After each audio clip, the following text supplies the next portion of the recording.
optimization adds very, very little to the power of a system, and it is absolutely, totally misleading in telling you what the system can do and what its risks are. So my advice was that optimization was not the way to go, and that you develop a system in a more robust fashion and test it in a more valid fashion that removes hindsight. Welcome to Better System Trader, the podcast to help systematic traders of all levels improve their trading. We'll give you loads of expert tips and practical advice on system design and validation, money management, trading psychology, and many other topics. Whether you're just starting out or a savvy systematic trader, we're here to help you improve your trading and find more success. This is Better System Trader with your host, Andrew Swanscott.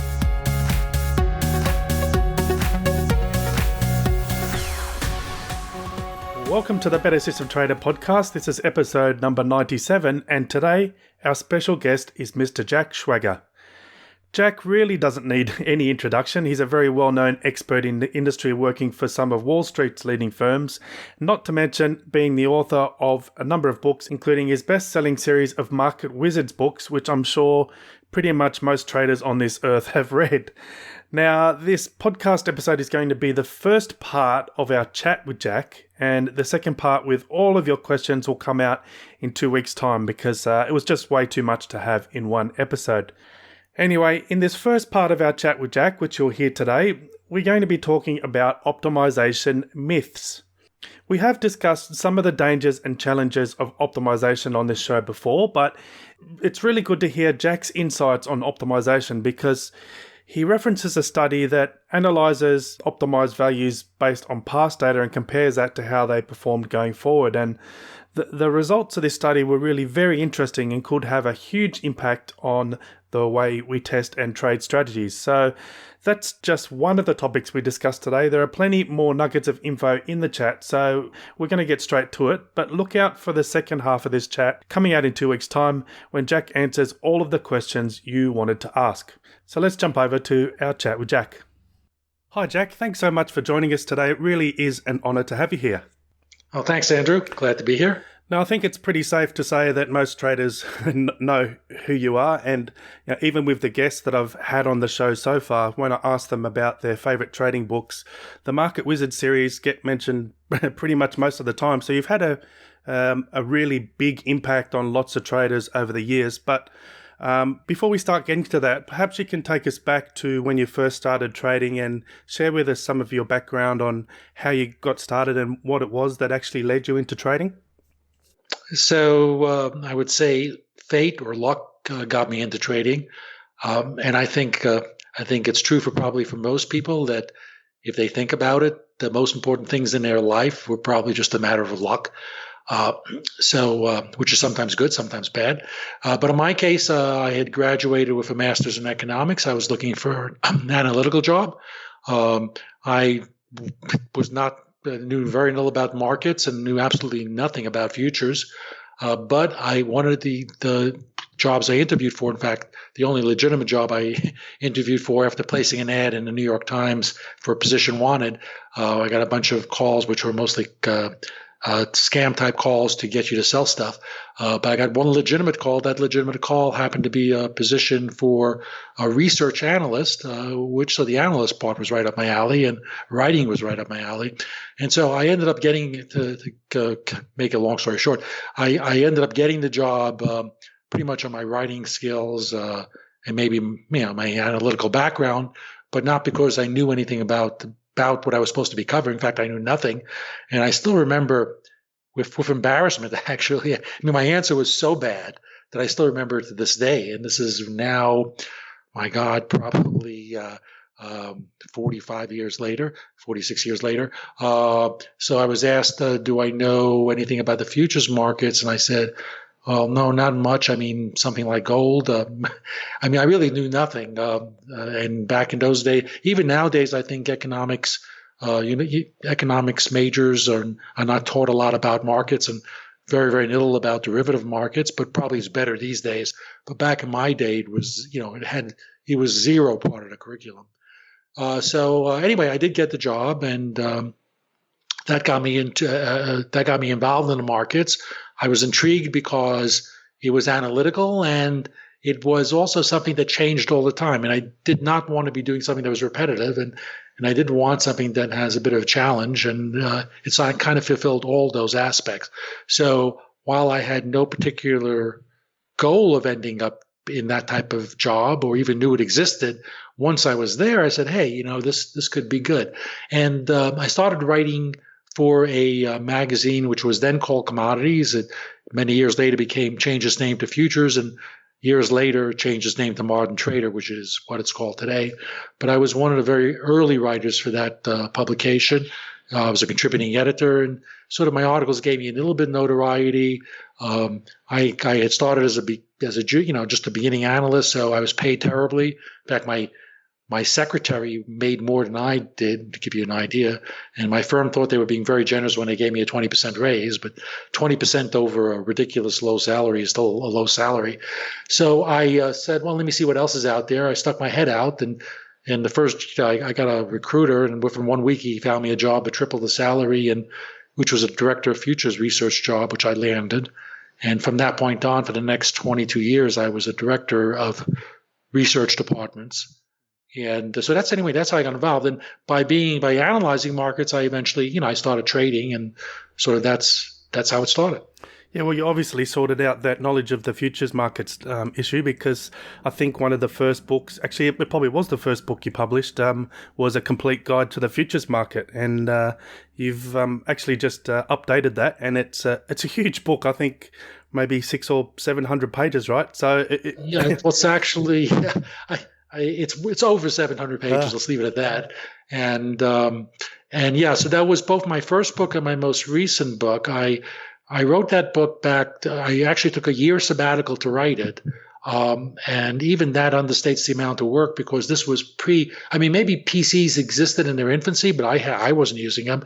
So this is a book that I did, the original version of it I did without benefit of a PC. That means I was doing stuff like multiple regressions by hand, and doing charts by hand, and also writing all this stuff. So it was an immense. I was literally working 15-hour days, 7 days a week, and even now I'm kind of amazed that I did that original book in a year, because it was an enormous, given the fact that it was without benefit of a computer. So it was an immense amount of work. So that, and I did that book, so I revised it in the last year in 2016 with the help of a co-author who did a lot of the updating, helped me with the updating work. So it got revised, and so it is also my most recent work. I wrote it because at the time I felt there wasn't really a good book, a good comprehensive text on the futures markets. And although this sounds terribly conceited, I thought that I could do any better than anything that was out there. So I figured I might as well do it. So I did it. Anyway, that's the book. Well, the title is true, really is a complete guide. I've just spent the last few weeks going through the book myself, and something that really stood out to me was a section called the optimization myth. And I've never actually seen a study like the one in your book before, but I think especially as traders using mechanical systems, optimization does or can play a big part in the process. And so the points that you raise in the book about the optimization myth, I found were really quite thought-provoking. So can you explain the myths around optimization a bit further? Sure. Well, the key point is there's a very, very big difference between what's optimal in the past and what will be optimal in the future. And my key point I make in that chapter is that most people's perception of the validity and the sustainability and the robustness of historical optimized results is way overstated. In other words, the particular, let's say, parameter sets, and if you need me to define some of these terms, I certainly can. But let's put it in more general terms for some of the more beginning listeners in your audience. But the specific versions of systems that work best in the past, there's very little correlation between the versions that work best in the past and the versions that will work best, beginning now for the immediate future. And in fact, it's in many cases what worked best in the past ends up working worse in the future.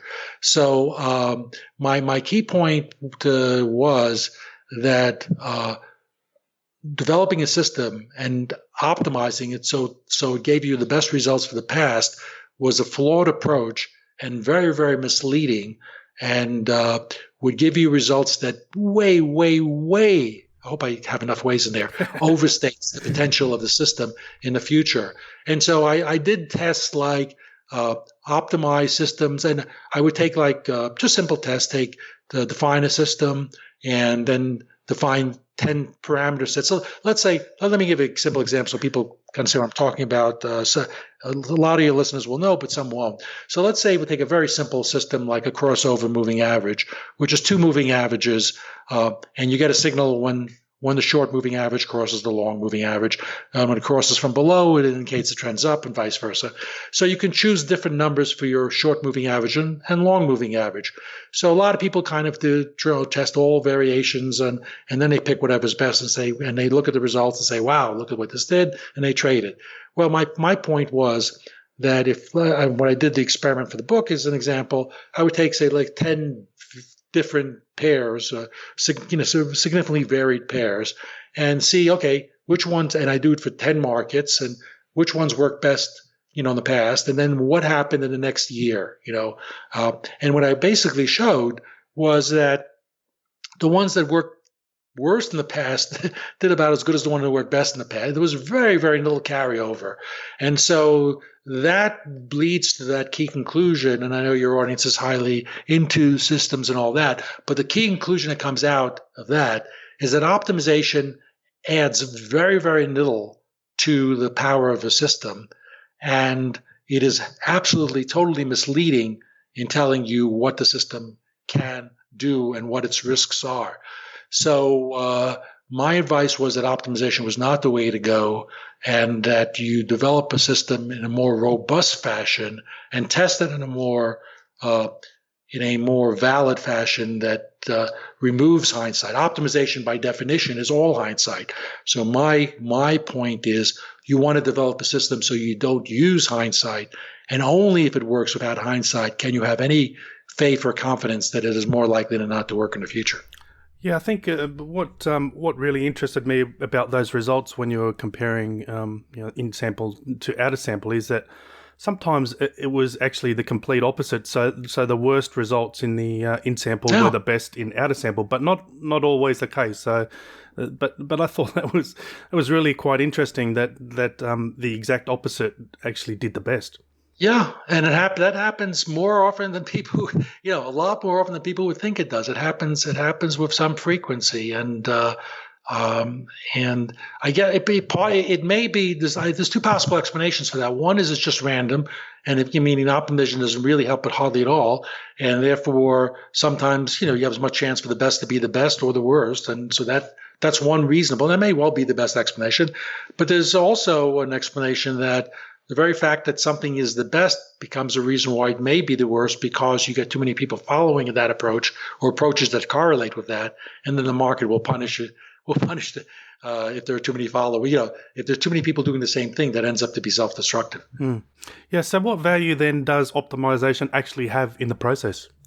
I would say very, very little. I think the only use, and again, I'm probably on a fringe here, extreme. I'm pretty opinionated on this, and my opinion may be a little more extreme than most.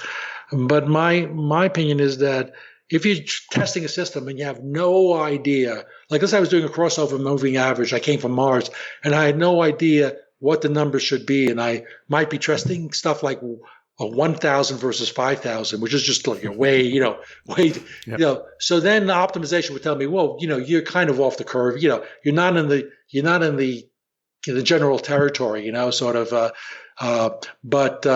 I'm trying 2 versus 4 day, way too short. So if you have no idea at all where the value should be, optimization can maybe tell you the extreme fringes, which never seem to work well. Okay, so it's useful. It's useful to define the extremes, ranges where things just don't work.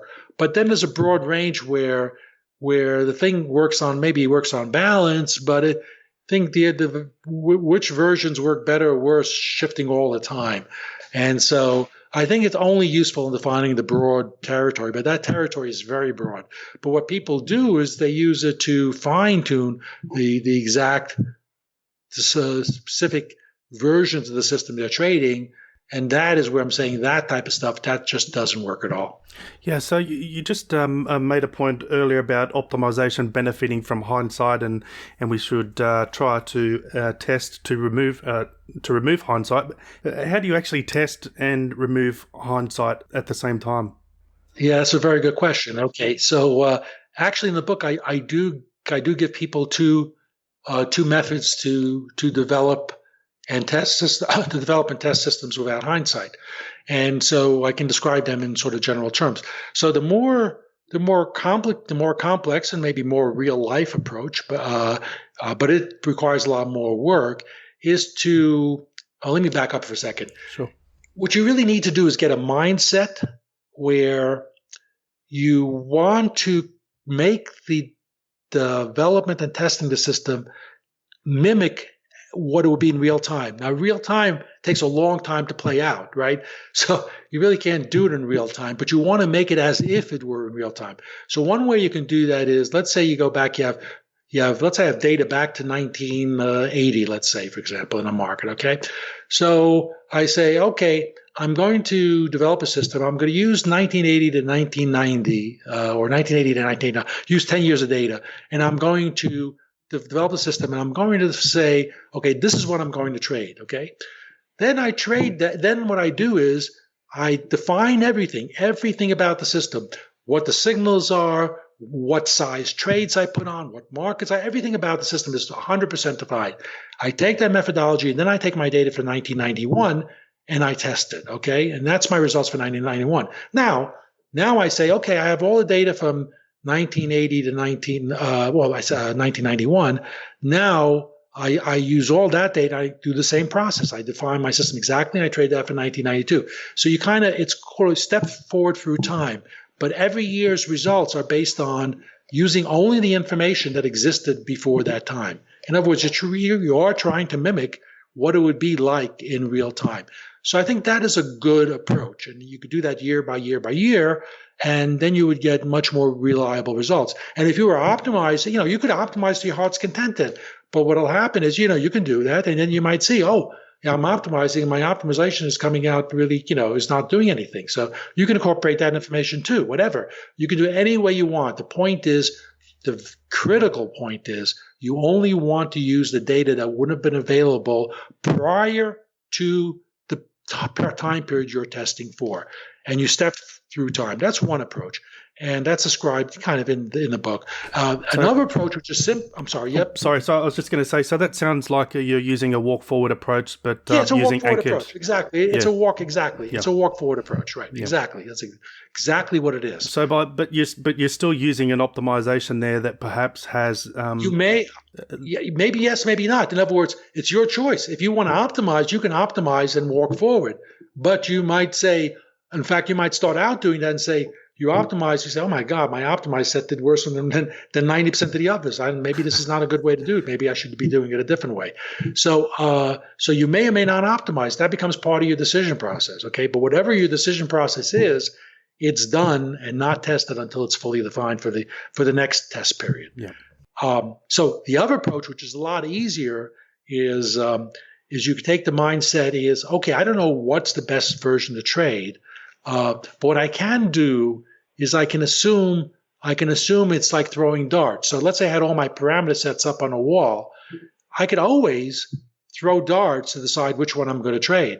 And that is really mathematically equivalent to taking the average of everything, because if there's an equal chance of getting any particular parameter set, then that's like the average of all parameter sets. So if you have defined a system and all the parameter sets that you would reasonably test for that system, then if you took the average of all of those, you're basically reproducing what you could do without any foreknowledge, because you're just taking the average. You just can, by luck, reproduce that. By just throwing darts, you can get the same type of results. So, or you can trade or if you have enough money, you can put some money in each of those variations. So taking the average of all your parameter sets is also a good proxy for what the system can do. Yeah, or you can do the old monkey test. Get yourself a monkey, and he can decide which parameter sets to use. Yeah, but using the average is a lot less cleanup than using a monkey. Yeah. Now, I just want to raise another good point that I saw in the book before we start moving on to some audience questions.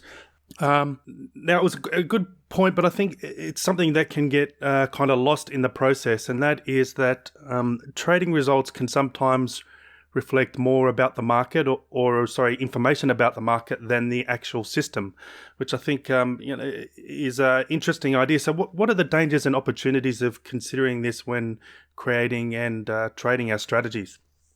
Yeah, I'm glad you picked up on that. That's actually, there's I'm not sure if this is an anonymous saying, or I'm not sure who actually said it, but it wasn't me first. But it's the line is something like, never confuse a bull market with brilliance. And that's what that essentially is saying.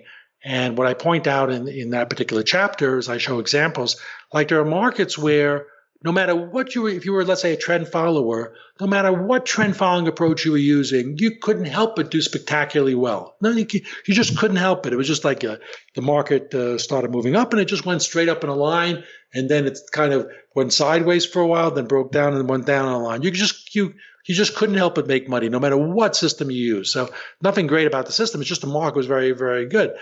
Then you have other situations, and I may have used this example, but here's a classic example. In 1978, the dollar was getting killed versus every currency. Every currency was rising against the dollar throughout the whole year. The Carter administration had a weekend meeting, or they had a meeting, and they announced the move on the weekend to support the dollar. And Monday morning, everything was not only locked limit down, but it was locked based on a cash market. It was locked equivalent of multiple limits down. So if you had a trend system, for example, every trend system in the world would have been long before that weekend, no matter what it was. Every single trend system, you couldn't help it because it was making new highs or in a straight uptrend, whatever. So then, but then after this happened on the weekend, the market went multiple limits down before it was tradable. It would have been an enormous loss. So in a situation like that, it's not, you say, oh, the system was terrible. Look at this large loss it took. No, any system that's trying to exploit trends that you could have devised would have taken a loss. It was unavoidable. It was the market. So the market could be both the source of tremendously great performance and also horrific drawdowns and losses. Both of the first one, which is almost inevitable, and the second one, which is unavoidable. And my point is, you got to be very, very careful about deciding whether it's your system or the market that's really very good. And one way to do that is you can compare your system to very generic systems and see whether it really does any better. Yeah, I think that's a really important point, because I think some traders, when they see those type of issues in a trading strategy, perhaps they're looking at an equity performance chart or something, and they see a big drawdown. A common approach is to try and curve fit that out, right? But it's a completely wrong thing to do. So I think by recognizing that probably a lot of strategies struggled in that time, you can kind of learn a lot more about your strategy and the markets as well.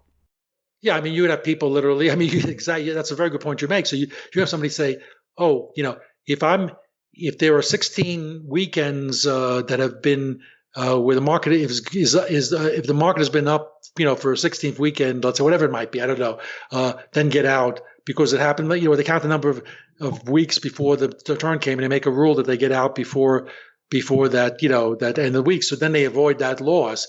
But it's completely just curve fitted. I'm making up an arbitrary rule. Or they make up some other rule too that would get them to avoid, maybe the market did something on some day, so they say if there was a Tuesday where the market went down and a Monday where it went up, or whatever the configuration might have fit the week before that happened, they'll take that and make those part of the rules. Mm-hmm. And so you can always come up with some rules that would have avoided that by making up the rules with hindsight. but it is completely fooling yourself because all you're doing is taking the knowledge of what happened. Everybody can be a genius with hindsight. It doesn't help you at all going forward. And that is a trap that people fall into. And it's a trap because it's part of a frailty of human psychology that is the reason why most people lose in trading is people want to do what feels good, what's comfortable, right? So nobody wants to trade a system where it's going to have occasional large drawdowns. That's scary. You don't want that. But if you can if you can put enough rules in the system to make those go away in the past, you look at it, oh, that looks okay, and then it feels more comfortable to trade. But ironically, what makes you feel more comfortable about it actually makes that system much less robust because it's just been fitted to, as you said, it's been curve fitted to the past. Yeah. So that's where we're going to finish up our chat with Jack today. As I mentioned at the start, the second half of this chat will be released in a few weeks' time, where Jack answers all of your questions, or I should say most of them anyway. That episode, I think, goes for over an hour, and we cover all different types of questions and topics. Jack shares so much with us in that episode, so look out for that in a few weeks' time.